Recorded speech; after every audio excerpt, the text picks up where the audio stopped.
எனக்கு என்ன பண்றதுன்னு தெரியாம நான் குழம்பி இருக்கிறேன். முன்னாடி காலடி எடுத்து வைக்கவா வேண்டாமா, எனக்கு ஒரே குழப்பமா இருக்குது. எனக்கு ஒரு தெளிவான மைண்டே எனக்கு இல்லை. என்னால் தெளிவாக யோசிக்க தெரியல, என்னால் டிசைட் பண்ண தெரியல. எனக்கு ரொம்ப குழப்பம் மிகுதியாக இருக்குது பாஸ்டர். நான் ரொம்ப யோசிக்கிறேன், திங்க் பண்ணிகிட்டே இருக்கிறேன். என்னுடைய கடனை குறித்த ஒரு குழப்பம் உங்களுக்கு இருக்கலாம், உங்கள் பிள்ளைகளை குறித்த ஒரு பெரிய குழப்பம் இருக்கலாம், உங்களுடைய வாழ்க்கையை குறித்த ஒரு பெரிய குழப்பம் உங்களுக்குள்ள போயிட்டே இருக்கலாம். நான் தெளிவே இல்லாமல் இருக்கிறேன் பாஸ்டர். எனக்கு தெளிவே இல்லை.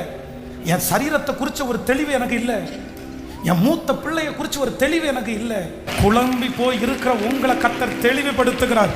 குழம்பி போய் இருக்கிற உங்களுடைய எதிர்கால வாழ்க்கையை கர்த்தர் ஒரு தூதனை அனுப்பி ஒரு வார்த்தை உங்களுக்கு செய்வார், ஒரு அற்புதத்தை உங்களுக்கு செய்வார். நான் நம்புறேன். அப்பொழுது உங்களுடைய குழப்பம் எல்லாம் தெளிவாய் மாறப்போகிறது.